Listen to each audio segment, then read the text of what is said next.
थी विदुरानी विदुर नहीं धरती विदुरानी आवत देखो सारंग पानी आवत देखे सारंग पानी दया सुन बैठावना को लयासन बैठावना आज हरि आए विदुर घर पावना विदुर घर भावना आज हरि आए।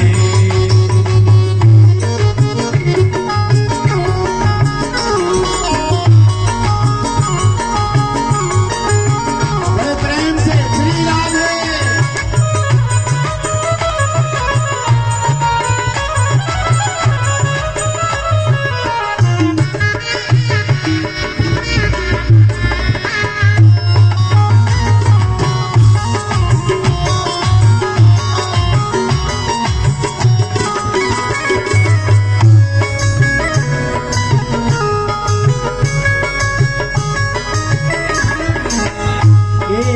बड़े प्रेम से प्रेम से लाए गिरी गिरी सब देत गिराए गिरी सब देत गिराए और छिलके का प्रभु भोग लगाए छिलके का प्रभु भोग लगाए बड़े प्रेम प्रभु पावना बड़े प्रेम प्रभु पावना आज हरि आए विदुर घर पावना आज हरि आए विदुर घर भावना आज हरि आए।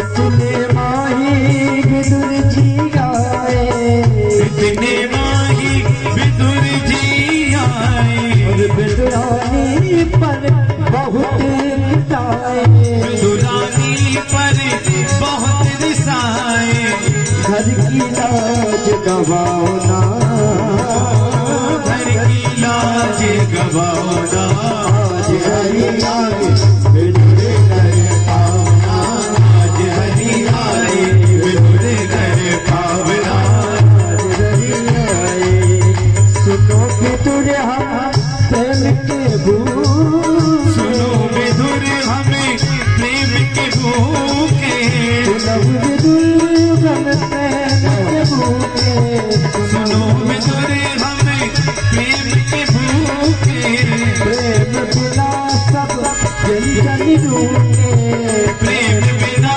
सब व्यंजन रूखे ऐसो स्वाद कछुआना ओ ऐसो स्वाद कभी आओ ना आज हरि आए विदुर घर पावना आज हरि आए विदुर घर भावना आज हरि आए विदुर घर भावना आज हरि आए आज हरि आए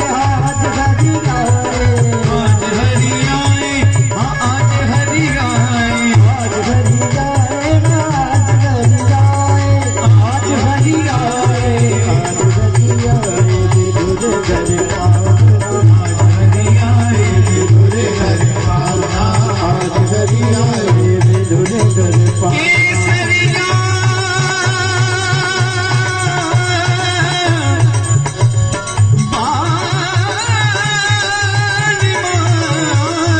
बोली पधारो हमारे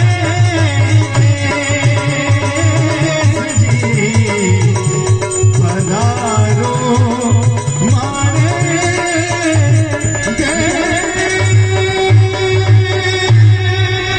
आज हरि आए विदुर घर पाहुना आज हरि आए पावना आज हरि आए विदुर घर पावना आज हरि आए। तो भगवान ने बड़े प्रेम से विदुरानी के हाथ के 40 छिलकों का भोग लगाया, बड़े भूखे। परीक्षित ने प्रश्न किया, महाराज ये बताइएगा कि विदुर जी का मैत्रेय जी से समागम कहाँ हुआ और उनके बीच में क्या वार्ता हुई, जरा हमें बताइए। तो सुखदेव जी महाराज कहते हैं, जब विदुर जी का मैत्रेय जी से समागम हुआ, विदुर जी ने ढेर सारे प्रश्न पूछे, मैत्रेय जी महाराज ने उत्तर दिया। तब विदुर जी ने प्रश्न किया था कि महाराज ये बताइएगा कि संसार के प्राणी सुख के लिए कर्म करते हैं, संसार के प्राणी सुख के लिए कर्म करते हैं, ना तो सुख मिलता है ना दुख दूर होते हैं। बताइए महाराज कैसे दुखों को दूर किया जाए और जीव को सुख की प्राप्ति हो, जरा हमें इसका उत्तर दीजिए। तो सुखदेव जी महाराज कहते हैं, राजन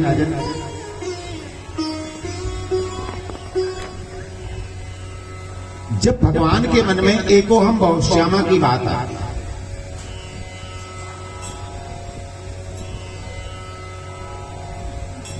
तो सुख केवल एक ही स्थान पर मिलता है, और वो सुख कहां है, वो स्थान कौन सा है? मिलता है सच्चा सुख केवल भगवान तुम्हारे चरणों में। कहां मिलेगा? केवल एक स्थान है जहां पर सुख की प्राप्ति होनी है, वो है परमात्मा के चरण।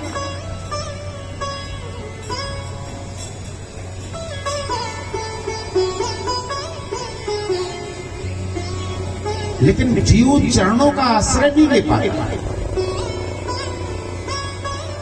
किसका आश्रय लेगा? संसार का आश्रय लेगा। इससे नहीं इससे सुख होगा, इससे नहीं इससे सुख होगा, आज ये काम कल ये काम फला है।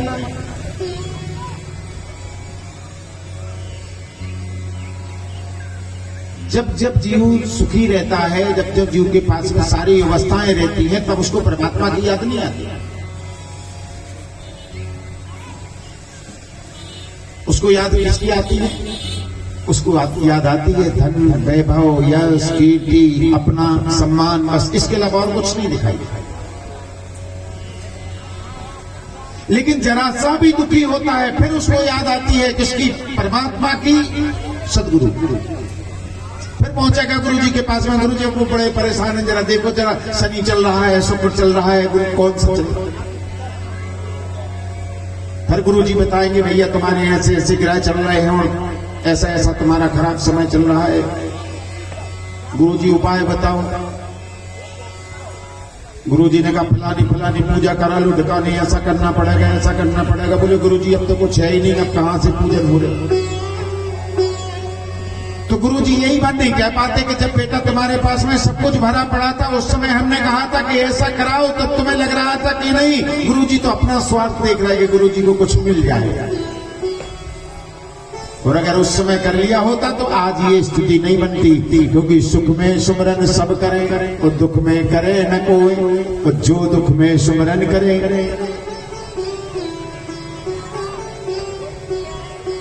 उल्टी किया गया।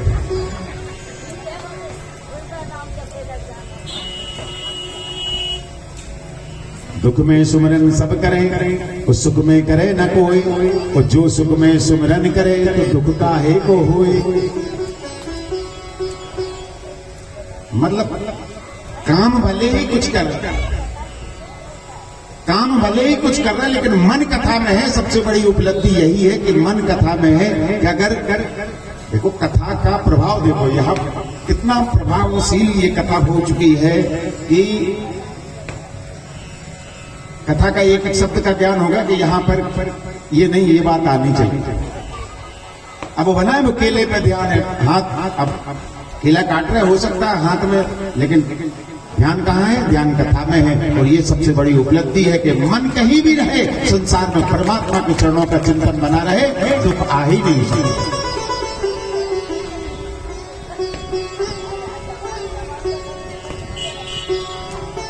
तो सुख कहाँ मिले? बोलेगा? भगवान तुम्हारे चरणों में। तो जब उस भगवान के मन में एक वो हम बहुत श्यामा की बात आती है, जब एक है तो अल्लाह एक हो जाए, तो वो करता क्या है? नाभि में कमल, कमल में ब्रह्मा, ब्रह्मा जी आदेश किया सृष्टि करो। तो ब्रह्मा जी ने सृष्टि करी मन से, पुत्र हो जाए। चार पुत्र हो गए, नामकरण कर दिया, सनक, सनंदन, सनातन, सनत कुमार, चारों पुत्रों के नामकरण आदेश। ब्रह्मा जी ने कहा सृष्टि में सहयोग करो। चारों ने संकल्प ले लिया, अभी नहीं, बच्चे हैं, बड़े हो जाएंगे तब। संकल्प ले लिया, बड़े ही नहीं होंगे। 5-5 हजार वर्ष के हो गए, 5 वर्ष के बालक दिखाई दे रहे, पंचायु संयुक्ता, 5 वर्ष के बालक ही दिखाई दे रहे, उम्र हो गई 5-5 हजार वर्ष। एक दिन ब्रह्मा जी को लगा कि हमारे बेटे 5000 वर्ष के हो गए, अब इनको बुला करके कहा जाए कि चलो भैया सृष्टि में सहयोग करो। तुरंत बुलाया, बेटा धराओ, क्या बात है? बोले सृष्टि में सहयोग करो। मना कर दिया, ये अपने बस की बात नहीं, अपने राम तो चले, अपना काम केवल भजन करना है, इसलिए चले। चारों महात्मा चारों दिशाओं की ओर चले गए। ब्रह्मा जी को इतना क्रोध आया, इतना क्रोध आया कि ब्रह्मा जी का जो क्रोध था वो ब्रह्मा जी की भौहों के बीच में से निकला, निकल करके सामने एक बालक के रूप में प्रकट हो गया। चिल्लाने लगा, विधाता किम करोगी, मैं क्या करूं, मेरा नाम क्या है, मेरा काम क्या है? रोने लगा।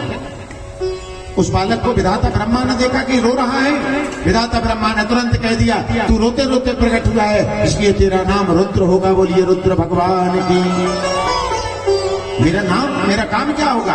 बोले सृष्टि में सहयोग करो, जो आपको कह करके चल दिए। और जैसे ही चले सो रुद्र भगवान ने अपनी सृष्टि का विस्तार कर दिया। और रुद्र भगवान की सृष्टि में क्या, भूत प्रेत पिशाच डाकनी सागनी, भगवान भोले बाबा की सृष्टि। अब ब्रह्मा जी ने देखा, जहां देखो वहां पर भूत ही भूत दिखाई देने लगे। ब्रह्मा जी ने बुलाया, है बेटा इधर आओ, ये तुम्हारे बस की बात नहीं। एक काम करो, सृष्टि हम करेंगे, पालन नारायण करेंगे, तुम संहार का काम करो। ब्रह्मा जी ने भगवान भोले बाबा को संहार का काम दे दिया। और तब से लेकर के आज तक भोले बाबा रुद्र रूप में संहारक देवता के रूप में पूजे जाते हैं। बोलिए शंकर भगवान की।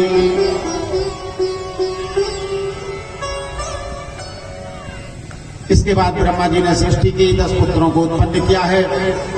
मारी, चक्री, अंगिरा, पुलस्त्य, प्रलय, ऋतु, भृगु इत्यादि इनके द्वारा ही सृष्टि का विस्तार होता है। इधर सृष्टि का विस्तार चल रहा है। उधर कश्यप जी महाराज की 13 पत्नियां हैं।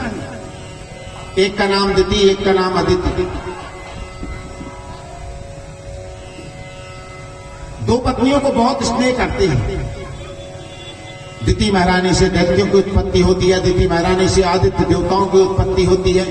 एक दिन दिति महारानी, सायंकाल की बेला है, संध्या बंदन चल रहा है, दिति महारानी काम पीड़ित हो गई। कश्यप जी महाराज के पास में आई, संध्या बंदन कर रहे हैं, रति याचना कर रहे हैं। कश्यप जी महाराज ने बहुत समझाया, देवी देखो ऐसा असमय में काम नहीं करना चाहिए। नहीं मानी।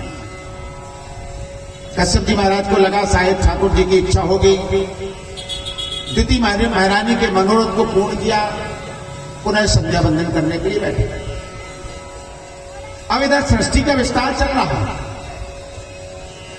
पहले तो मानसिक सृष्टि चल रही थी कि मन से पुत्र हो जाए, पुत्र हो गए।